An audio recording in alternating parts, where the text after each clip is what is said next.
After getting back together with Gideon for the second time, I became the most well-behaved, understanding girlfriend he'd ever had, even when he got into another fight for his foster sister and ended up in the hospital.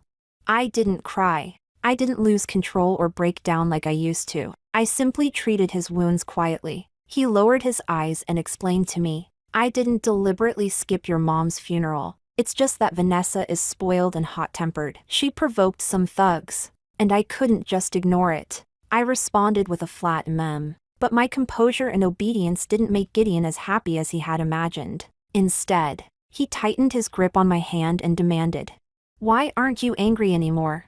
Chapter 1. Gideon moved too suddenly. The iodine and cotton swabs in my hand fell to the floor. I gently pulled free from his grip.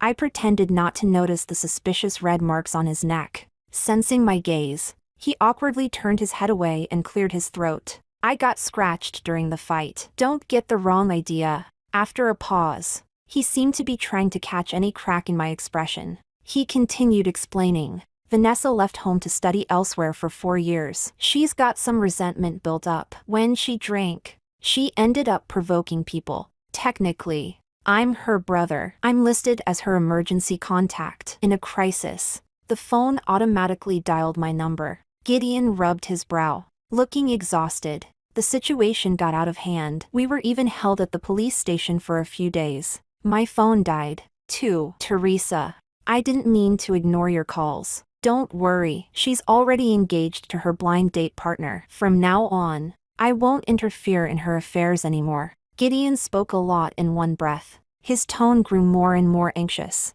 as if he were desperate to prove something, but seeing that I was only silently picking up the iodine, as though I hadn't really been listening, he finally couldn't hold back. "I'm injured. Why didn't you say a single word?"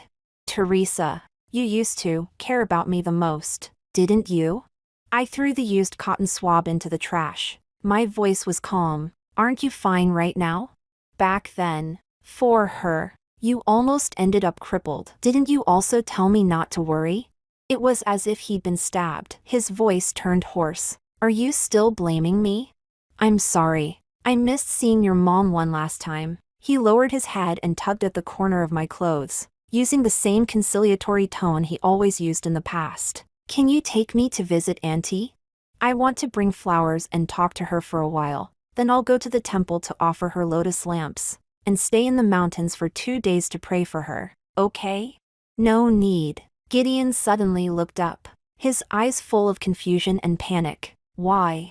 I know you believe in this. I missed Auntie's funeral. This is the best way I can think of to express my apology. And more importantly, I want to tell her in person to put her mind at ease. To entrust you to me. I'll take good care of you." I pulled my hand away, my voice steady. "You never believed in that stuff. You even said I was superstitious and backward. Have you forgotten?" It seemed he remembered the things he used to say to me. He pressed his lips together, but I didn't care. I spoke softly before he could say anything else. "Gideon, I came today just to ask you something. Can you give me back the jade pendant my mother gave you?" His breathing stalled, as if an invisible hand had gripped his throat. All the color drained from his face. "Teresa, what did you just say?" Chapter 2. The jade plaque was something my mom had specially gone to Heaven Reach Peak to pray for during my junior year of college. She prayed that Gideon and I would be able to hold hands and walk all the way through life together. That wish was made with such solemnity because the path of love between Gideon and me had never been easy.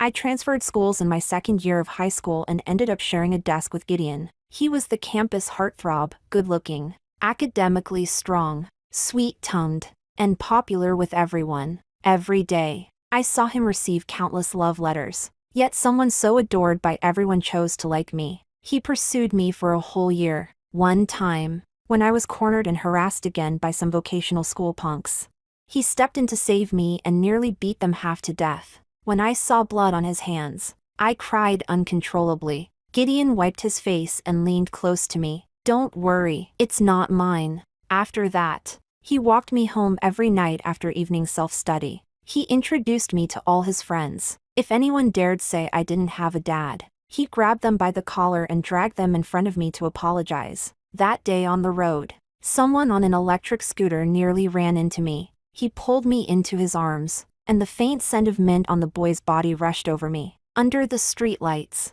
our shadows stretched long, and so, we secretly got together. Gideon was clingy. We'd hold hands under the desk, smile at each other beneath our school uniforms. A boy's affection was simple and straightforward, like he wanted to place the best of everything right into my hands. So much so that I thought I was his only one, until Vanessa appeared. She was the daughter of Gideon's father's comrade in arms and had been entrusted to his family before her father passed away. After Gideon and I got together, she constantly tried to assert her presence, crying, making scenes, even threatening self-harm. People always say a sudden romance can't beat a childhood bond. So after graduation, I didn't go to the university Gideon and I had agreed on. Instead, I broke up with him. Later, he dropped out, repeated a year, and got into the same university as me. He pursued me again, telling me Vanessa had gone to another city and that he only saw her as a sister. I softened, unable to let go of the past, and got back together with him in my sophomore year. For years after that, Vanessa really didn't appear again. We were even already planning our wedding. But not long ago, she came back. She was causing trouble every single day, and every mess had to be cleaned up by Gideon. At first, I understood, because Gideon told me that after she left home, she developed depression and had attempted suicide many times. And Vanessa even sought me out personally, sobbing in remorse, saying she shouldn't have been so willful and torn us apart back then. She said she hadn't been able to distinguish whether her feelings for Gideon were those of a sister or romantic love. Now she understood, and she was following his family's arrangements, going on blind dates. She told me to rest assured that she would never interfere with us again. Time had passed, and I was genuinely moved. At the beginning, Gideon would proactively keep me informed,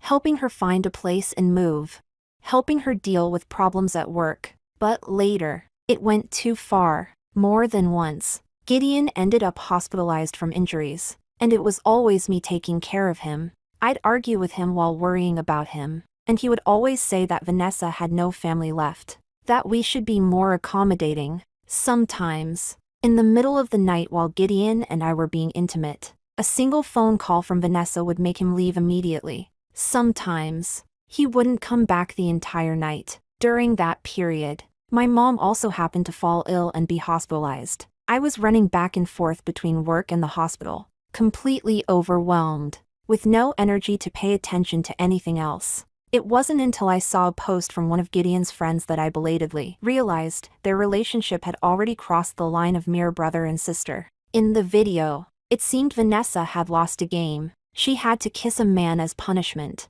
She went straight to Gideon and leaned in to kiss him. But Gideon suddenly shoved her away and snatched the phone from the person filming. I forwarded the video to him and said we needed to talk. That same day, I happened to pass by our marital home and decided to stop by to pick up some clothes. But the moment I pushed the door open, I froze. The home I had personally decorated looked like another woman had moved in. The photo wall of Gideon and me in the living room was gone. The sofa was piled with various clothes. All the succulents on the balcony had been thrown out, replaced by live stream stands and lighting equipment. I walked into the master bedroom, thankfully. It was still the same. I had just begun to relax slightly when, the moment I opened the wardrobe, I felt like I'd fallen into an ice abyss. Every single piece of my clothing had been cut to shreds. Staring at the chaotic mess filling the wardrobe, I trembled all over with rage. Chapter 3. It seemed that the moment he received my message, he rushed over in a panic. Gideon was now panting for breath. The initial anger had apparently been worn away on the way here, leaving only an anxious urgency to placate me. He half-crouched in front of me, took my hand, and softened his tone deliberately. Listen to my explanation. That day, Vanessa didn't actually kiss me. I already disciplined her privately. And also, she's changed apartments so many times, and none of them worked out. She has severe sleep disorders and can't tolerate even the slightest noise. I really had no other choice, so I let her stay here temporarily. Don't worry, she didn't sleep in our room. So should I be grateful for my own understanding and generosity? I pulled my hand away. Gideon, this is our marital home. I haven't even lived here myself. Why should an outsider be allowed to live here?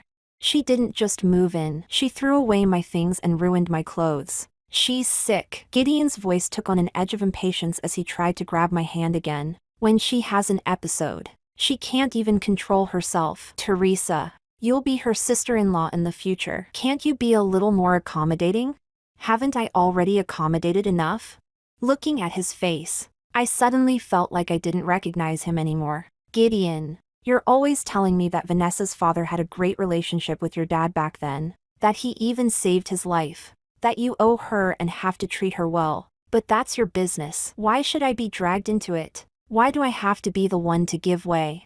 Gideon froze for a moment, then let out a mocking, cold laugh. Teresa, I really didn't expect you to be this cold-hearted. It felt like a knife had been driven straight into my chest. Gideon glanced around the room and gave a bitter smile. Teresa, we'll have plenty of time together in the future. But if something happens to her because I didn't take good enough care of her, if she commits suicide again, I'll never be able to forgive myself for the rest of my life. The same old argument again. Back in high school, Vanessa loved using extreme behavior to prove that everyone cared about her. So many years after graduation, and she was still playing the same game. The key was that Gideon always believed it. The mental strain of this period had reached its breaking point. I looked at him, exhausted. If that's the case, Gideon, let's break up. Can you stop being so unreasonable? He sprang to his feet. Why do you always have to argue with someone who's sick?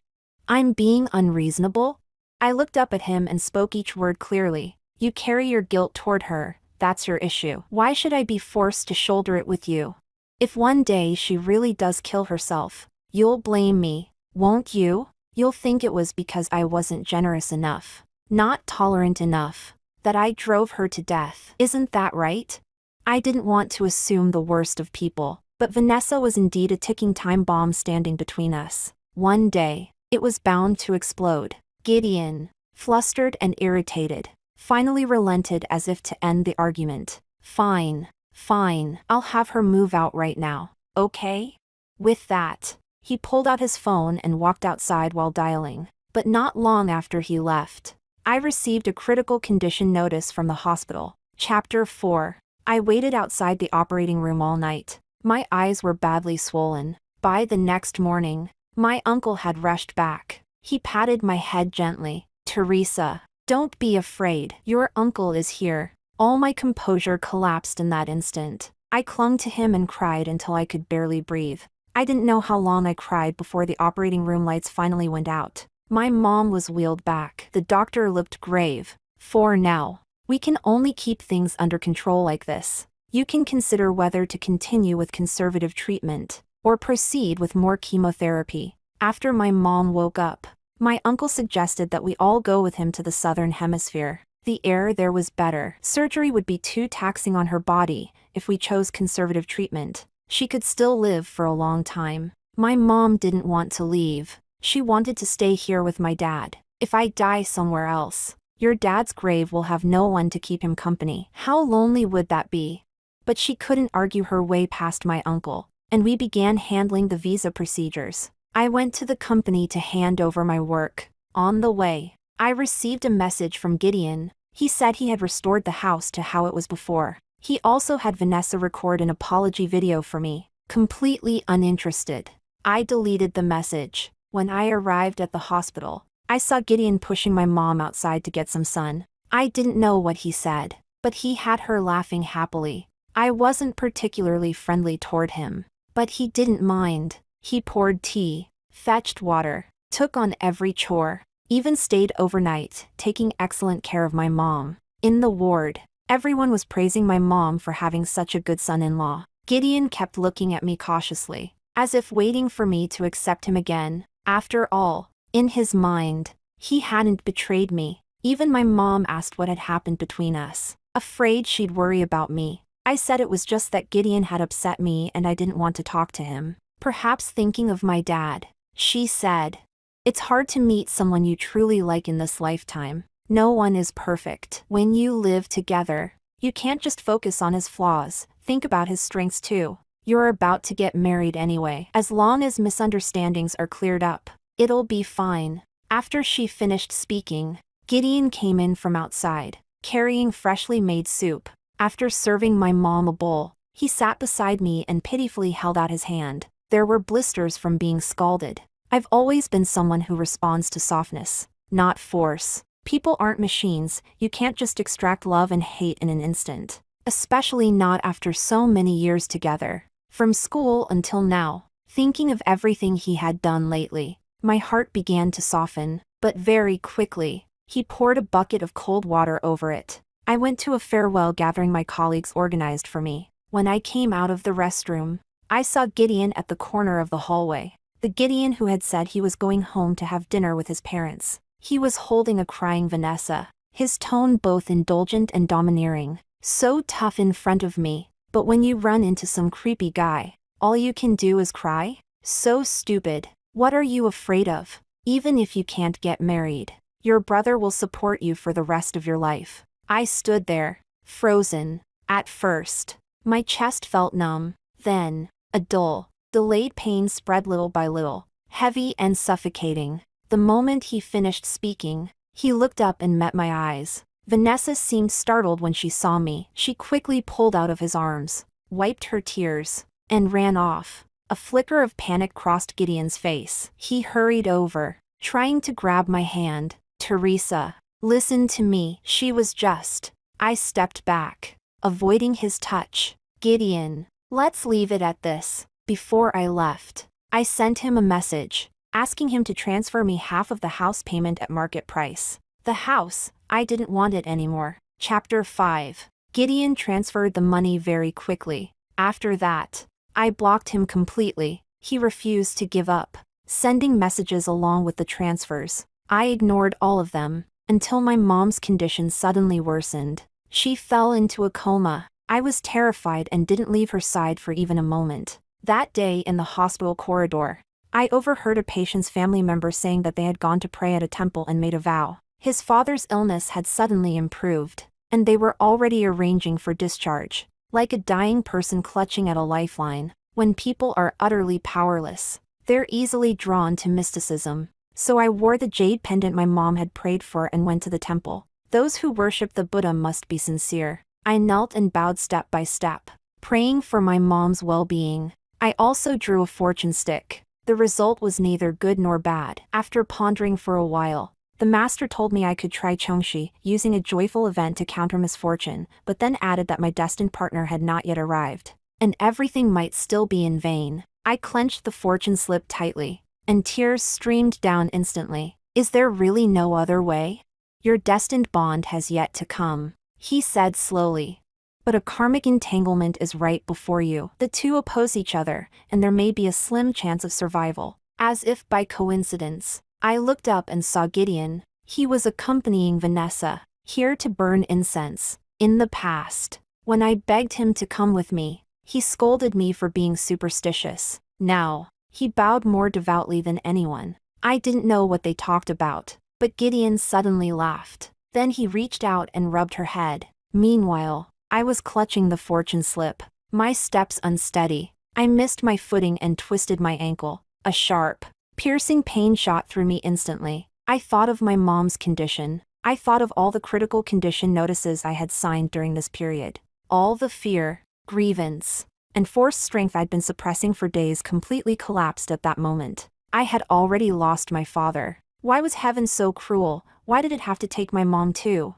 The pent-up emotions exploded, ignoring the stares of others. I covered my face and cried my heart out. It was as if Gideon sensed something. He looked around. Then he saw me. He ran over and pulled me tightly into his arms, soothing my breathing. What's wrong?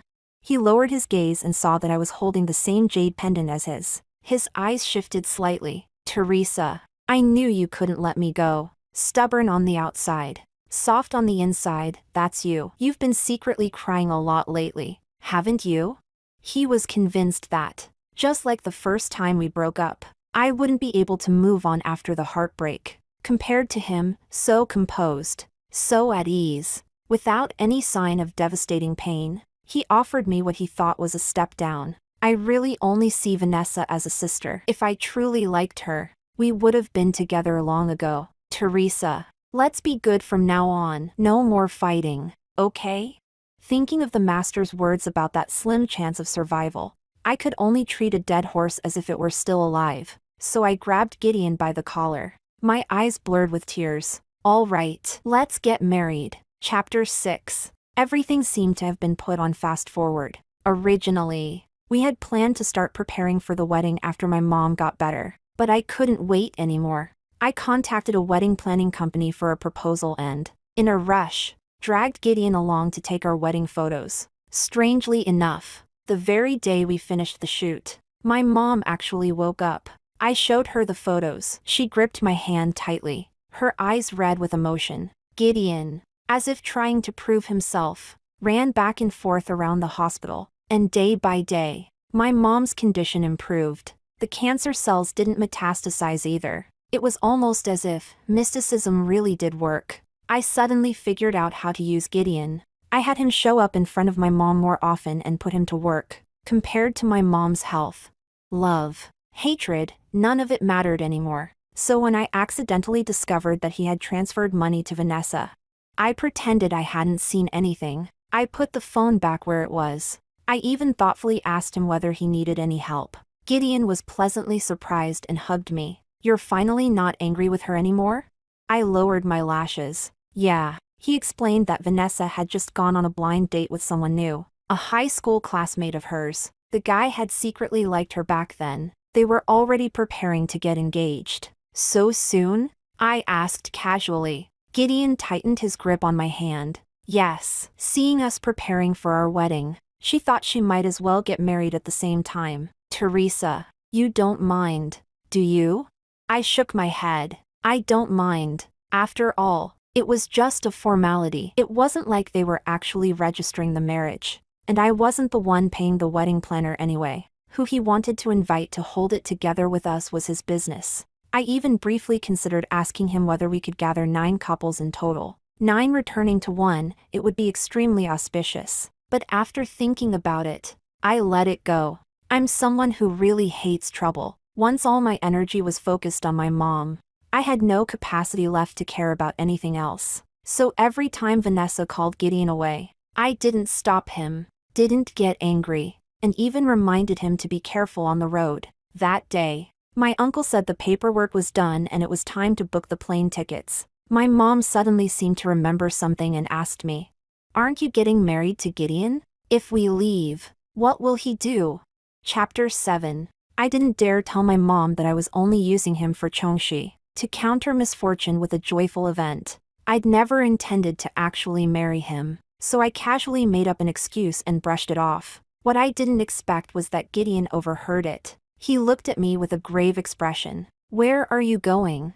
I pulled him outside, trying to be vague. I said, "Oh, we're just discussing discharge. After deciding against chemotherapy, it would be enough to take specific medications. There was no need to stay in the hospital all the time. The atmosphere was oppressive and not good for recovery." Gideon visibly relaxed. I thought. He didn't finish the sentence. Instead, he took my hand. "The wedding is in a month. Teresa, I'm finally going to marry you." Before I could say anything, the wedding planner called. "Ms. Teresa, here's the situation. The wedding dress you selected, Miss Vanessa really likes it. Despite our objections, she wore it and took photos with her boyfriend. She said she plans to wear the same dress on the ceremony day as well. What would you like us to do?"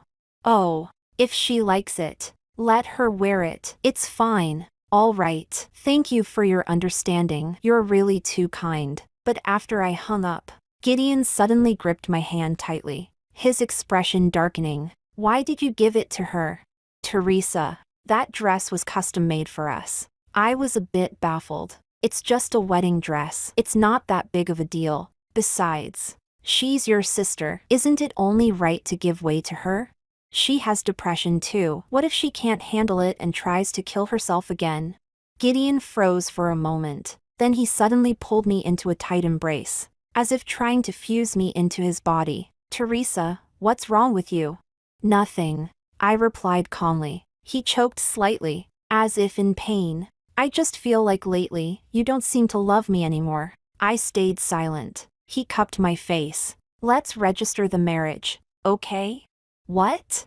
He wasn't even my destined partner. How could we go register the marriage? Come on, think. I clenched my fingers and forced a smile. We need to have someone check whether the date is an auspicious one first. Being someone who believes in mysticism is really exhausting. He kept staring at me, as if trying to detect even the slightest trace of dissatisfaction, and I just kept smiling gently. In the end, he let out a sigh. I'll talk to Vanessa about the wedding dress. Teresa, don't worry. What's yours is yours. No one can take it away. I didn't know whether he meant the dress or himself, but at this point, I no longer cared. Chapter 8. I decided it was better to be honest with my mom. She took out the gold bangle Gideon had bought her. That kid works hard and never complains. He's actually pretty good. I handed her a glass of water. The master said Gideon and I are fated to be incompatible. I said calmly that our destinies clash. My mom's hand trembled. Huh? I continued. He also said that if we really get married, he'll bring misfortune to his wife, cheat in the marriage, and might even block my financial luck. My mom immediately shoved the bangle into my hands. Then you'd better return it to him. Losing money is one thing, she added seriously, but bringing misfortune to your wife, that's terrifying. As if she suddenly remembered something, she asked, the jade pendant I had prayed for the two of you back then, can you get it back? Of course it had to be retrieved. We were about to leave anyway. It wasn't appropriate for him to keep my things, especially something that symbolized marital fate. So I called him. No one answered. My uncle had already booked the plane tickets. I told them to leave first and then I'd join them after I finished handling things. My mom said she couldn't bear to leave my dad behind, so we drove to the cemetery to say goodbye. That day, a fine drizzle fell. My mom held a black umbrella and talked softly to him for the entire morning. Meanwhile, I called Gideon countless times and sent message after message. None were answered. I'd originally planned to tell him that I was leaving. Now it seemed unnecessary, so I informed the wedding planning company that I was withdrawing from the ceremony. They could focus on arranging it for Vanessa instead. Then I bought a plane ticket for 3 days later. I used those days to settle everything that needed to be handled. But on the very day I was about to leave, I received a message from Gideon, telling me to go to the hospital to find him. In fact, he didn't need to explain anything. I had already seen it on social media. The scene was chaotic. Yet he never once let go of Vanessa's hand. That was when I finally realized I was probably nothing more than a prop in the game between the two of them. I hadn't planned to go, but then I remembered that he still hadn't returned my mom's jade pendant to me, so I had to go get it back. Chapter 9. The air inside the car was heavy. Gideon kept sneaking glances at me. I pretended to be absorbed in the scenery outside the window. Earlier, I had tried calling him, asking him to come with me to the cemetery. He thought it was my mom's funeral. What terrible luck. Why do you want the jade pendant? Gideon finally couldn't hold it in anymore, afraid he wouldn't give it back. I told a lie, to have it repolished. Only then did his expression ease a little. He curled his lips into a faint smile. I couldn't bear to wear it. I put it in the safe in the master bedroom of the new house. The password is the date we first got together. I thought hard about it. It was too long ago. I really couldn't remember. What's the date again? Teresa, you seriously don't remember? He slammed on the brakes, disbelief written all over his face. That day was so important. How could you forget? I stayed silent. Just then, the light turned green. He held the steering wheel with one hand and mine with the other, letting out a helpless sigh. It's April 21st. Oh. When we reached the door, Gideon said he'd prepared a surprise for me. I frowned instinctively. I hated anything that wasn't part of the plan. The moment the door opened, a party popper exploded over my head with a loud bang. Marry him! Marry him! Amid the cheers, Gideon dropped to one knee, holding up a diamond ring. Teresa. His voice was gentle and affectionate. I owe you a proper proposal. Let me make it up to you today. Will you marry me? I stood there, neither reaching out nor speaking. At that moment, Vanessa stepped out from the back of the crowd, her eyes red. Wishing you eternal unity and a lifetime of happiness. Gideon looked at her, as if trying to prove something, his tone urging. Come on, call her sister-in-law properly. Vanessa's lips moved a few times, but that word, sister-in-law, never came out. Then she suddenly clutched her stomach, her face turning pale. I don't feel very well. I'll leave first. After the crowd dispersed, Gideon and I sat together on the sofa. She's just childish. Don't be mad at her, I replied with a casual hum. He suggested again. Let's find a time to have both families eat together. He didn't know that I'd already canceled the wedding. What dinner was there left to have? Just as Gideon was about to say more, his phone rang. His expression changed instantly. What? A car accident? Okay, I'm coming right now. He hung up, grabbed his coat in a rush, then seemed to remember me and turned back to explain. Vanessa was in a car accident. My parents are already there. As family, I have to go take a look. Okay, I said, very understanding. Instead, he frowned, hesitating. Do you want to come with me? I guess she probably doesn't want to see me. Don't talk nonsense. He sighed, walked back, and pressed a kiss to my forehead. Be good and wait for me at home. This time, I didn't respond. The screen lit up. It was a message from my uncle. Have you left yet? I lowered my head and replied, almost. I'll arrive tomorrow morning. There was still some time before the flight. I first opened the safe and took out the jade pendant. Then, calmly, I contacted a moving company and had my belongings packed and shipped out. After that, I smashed the marital home to pieces. After all, I had renovated it myself. It only made sense to restore it to how it was originally. Finally, I hailed a taxi. Without looking back, I boarded the plane. Chapter 10. By the time Gideon left the hospital, it was already past midnight. For the last time, he said to Vanessa, life only comes once. You're already 25. You can't keep joking about suicide. I've fulfilled all the responsibility I owe you. Vanessa, you'll have your own life, and I'll marry Teresa and build our own family. From now on, don't call me anymore. Right in front of her, he deleted all her contact information. Vanessa lay on the hospital bed and casually grabbed a cup from the table, hurling it at him. Gideon didn't dodge. The cup hit him with a dull thud before shattering across the floor. But I don't want you to get married. I don't want you marrying someone else. Why can't you marry me? We grew up together. Gideon, how can you do this to me? Because I don't love you. Vanessa froze for a split second, then laughed until tears streamed down her face. Then why did you stand on my side again and again? Why was I always placed before Teresa? Gideon frowned instinctively. Had he really done that? He suddenly thought of how obedient Teresa had been lately, and a wave of inexplicable panic surged up. That's because your father saved my father's life, he said slowly. Vanessa, our family took you in. Your household registration is tied to mine. We can only ever be brother and sister. Do you understand? My kindness to you is nothing more than repaying that debt. I've protected you for so many years. That's enough. Teresa is the one I want to spend my life with. With that, he turned around and left, ignoring Vanessa's crying and screaming. From now on, he didn't want to deal with it anymore. All he wanted was to see Teresa. But when he called her again and again, no one answered. The messages he sent went unanswered as well. The unease in his chest intensified. He drove back as fast as he could. Standing at the door, his chest felt tight and chaotic. Only then did he realize his palms were drenched in sweat. The fingerprint lock failed several times before he finally got in by entering the password. The moment he stepped inside, Gideon froze. The room was a complete mess, like the aftermath of a disaster. The jade pendant was gone. Every single one of Teresa's belongings was gone. No matter how badly they'd fought before, she had never done anything like this. When he realized that she had chosen such a decisive way to draw a clear line between them, Gideon felt no anger at the wrecked house at all, only a heartache, as if he had lost something irretrievable. Teresa was ruthless. How could she be so ruthless? Wasn't there a pattern all along? She had been planning to leave for a long time. He had sensed it, hadn't he?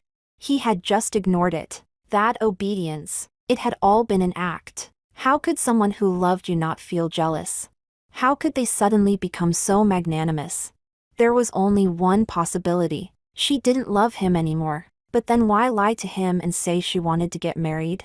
He had been overjoyed, carefully preparing the wedding, controlling every detail, wanting to give her a grand ceremony, to make her his bride, his wife, the person he'd spend the rest of his life with. Gideon collapsed into the ruins and called the wedding planning company. They told him that Teresa had canceled the wedding on the very day he went to find Vanessa. MS. Teresa said that you'd already broken up.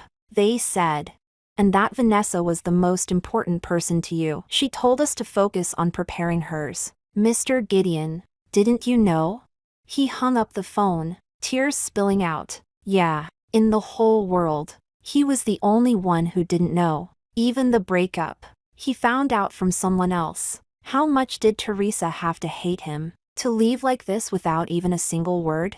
He hugged himself tightly and cried until his sobs were hoarse. From night until dawn, Teresa's phone remained unreachable. He felt like he finally understood how it used to feel for her, waiting for his replies. So this was what it felt like. So painful, trembling. He stood up and drove to Teresa's place. No one answered the door. A neighbor returning from grocery shopping saw him standing there blankly and kindly said, "You're Teresa's boyfriend, right?" Teresa's mom went abroad to recover with her uncle. Teresa even came back a few days ago and gave all the things she didn't need to my family. What, didn't you know? Every sentence struck him like a blow. Teresa's mother hadn't died, so he hadn't missed any so-called funeral at all. Then why had Teresa still treated him like this? At that thought, he suddenly remembered. He still had Teresa's mother's contact information. He sent her a message. A red exclamation mark appeared immediately. Then he called. It rang for a long time. Just as despair was about to completely swallow him, the call connected. Chapter 11. The moment the call connected, Teresa's mom hung up immediately, because she had spotted Teresa just walking out of the airport. She waved at her. Over here. The instant I saw my mom and uncle, all my exhaustion vanished. I jogged over and scolded her softly. Your body hasn't fully recovered. You shouldn't have come. My mom smiled. It's fine. I've been getting some sun these past few days and feel really energetic. That city of ours is gloomy all the time. The air here is good, really. You'll like it too. I looked her over carefully. Her complexion really was much better. On the drive, my uncle was behind the wheel, and my mom chatted nonstop. You have no idea, your little niece is just over 2 years old and unbelievably cute. I used to see her every day on video calls, and now I finally got to hold her. She even called me grandaunt. My heart just melted. Then she suddenly paused, looked at me, and said, "That Gideon boy called me earlier." My hand slipped and I accidentally answered. Then I hung up right away. I blocked him immediately. Can't let him bring bad luck to you. Oh, right, did you get the jade pendant back? I took it out of my bag and handed it to her. I did. Good, good. My mom let out a sigh of relief. I just don't know if there are any masters here. Another day. I'll have someone recalculate when your true destined partner will arrive. As she spoke, she actually pulled out her phone and started searching. The warmth of being reunited with family quickly dispelled the discomfort of being in a foreign place. I began planning for the future. I had always liked a university here, so I started preparing applications for graduate school. One day, while looking up information online, I suddenly saw a missing person post. Looking for me. The post was trending, and because Gideon was good looking, it drew a lot of attention. People praised him for being deeply devoted, saying his first love had fled the wedding. Yet he still refused to give up searching for her. Netizens eagerly offered suggestions. Some even said they were in the same country as me and would help keep an eye out. My fingers paused.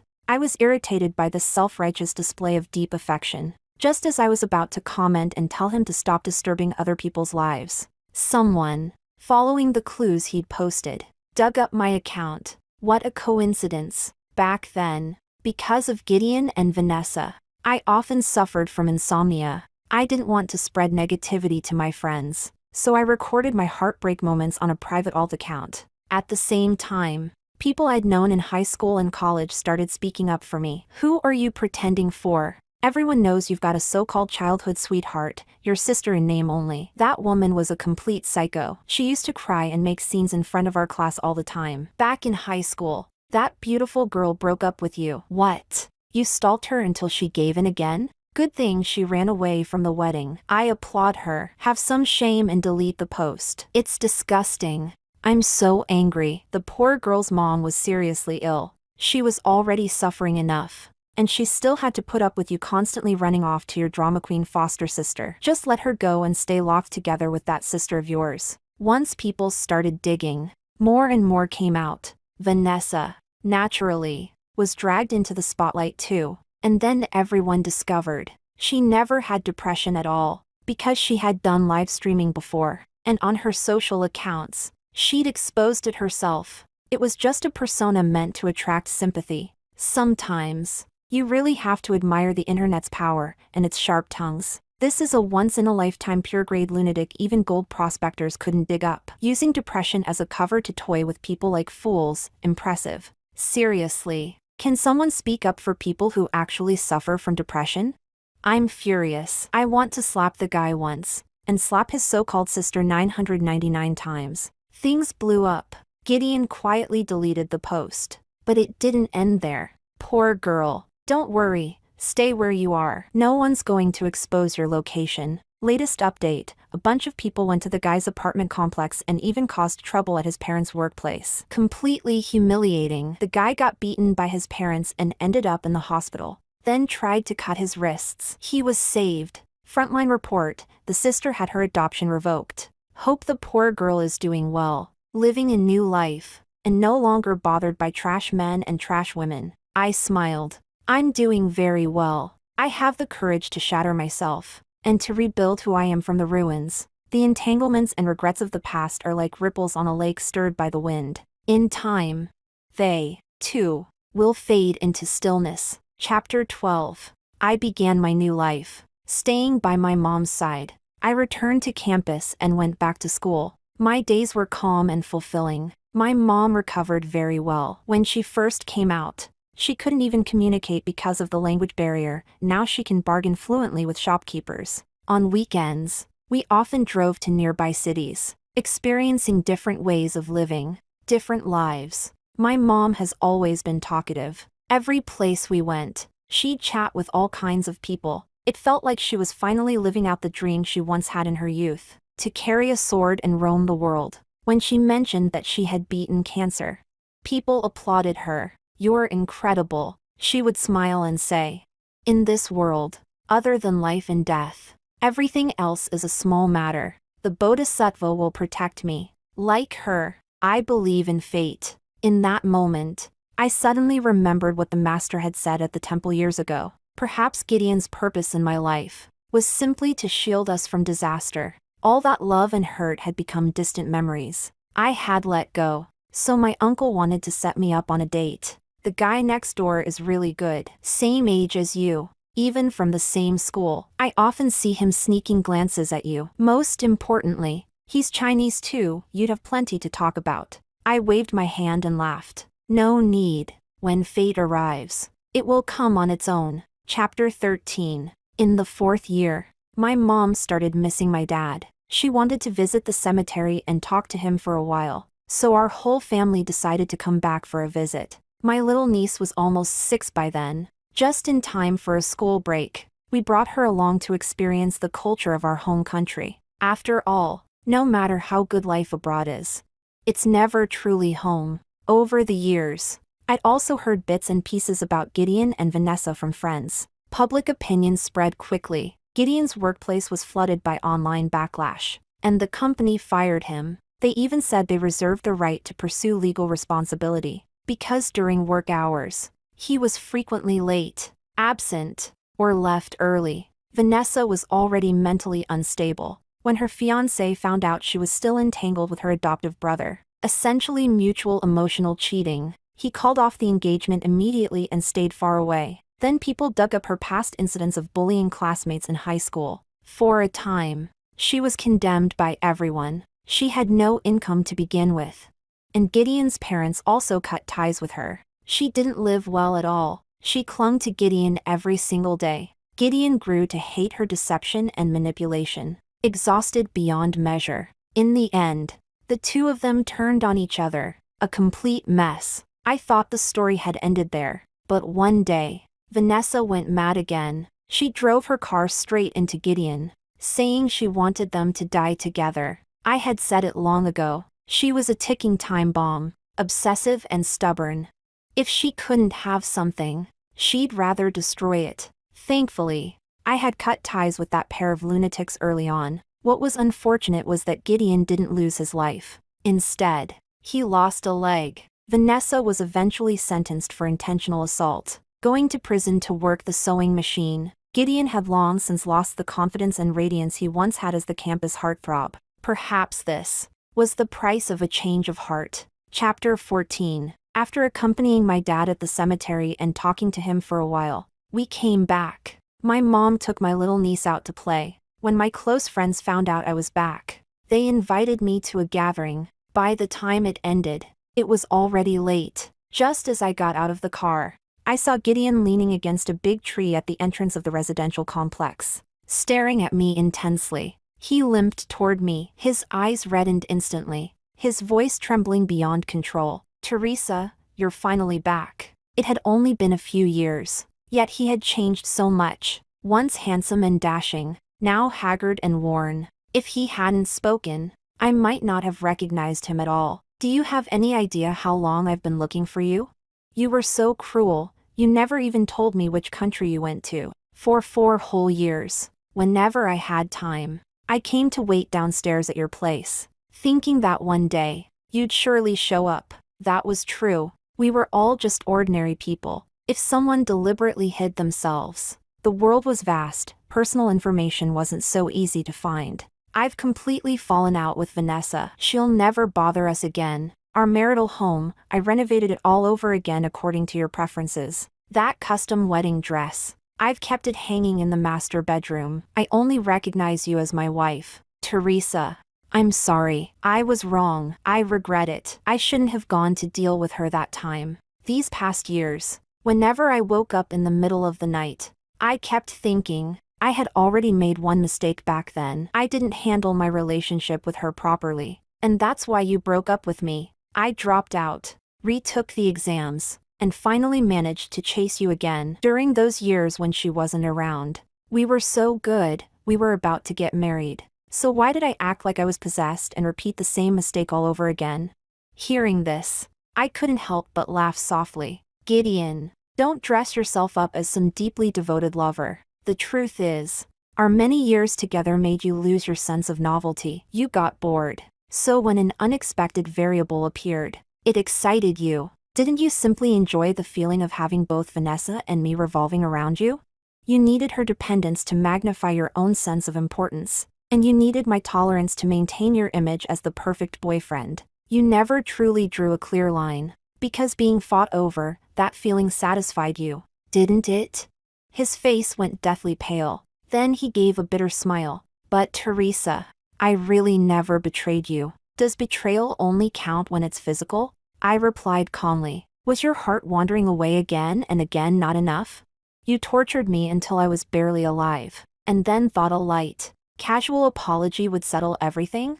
He pressed his lips together, as if he had finally found a reason why I should forgive him. But back then, you couldn't wait to marry me. We took wedding photos, hired a wedding planner. You clearly loved me. We were just one step away from entering marriage. Were all of those things fake? I tugged at the corner of my lips. Gideon, that was because my mom was critically ill, and the fortune teller said we needed a joyful event to ward off disaster. It actually worked pretty well. And the master also said, you weren't my destined partner, but a karmic entanglement. Since you were a karmic bond, I figured I might as well extract your maximum value. How could you treat me like this? I looked at his pupils shrinking sharply and spoke each word clearly. You could betray me again and again in the name of repaying a favor. So why can't I use you to save my mom? What's wrong with a daughter who puts her mother first? Tears streamed down his face. His whole body trembled as he begged. Humiliated. Then you can keep using me. Please, Teresa. I looked him up and down without any pretense. Gideon, look at yourself. Do you really think you're worthy of me now? I've already paid the price, he said despairingly. Shattered. I'm disabled now. Are you satisfied? Does this count as an apology? Teresa, can we at least be friends? Sorry, I said lightly. I'm not lacking friends. I walked past him. He asked one last question behind me. Can't you forgive me? I didn't turn back. I didn't stop. That was my answer. I will keep moving forward, toward new love, and new noise and color, across mountains and rivers. I'll go wherever I please, no matter which direction the stars choose to point.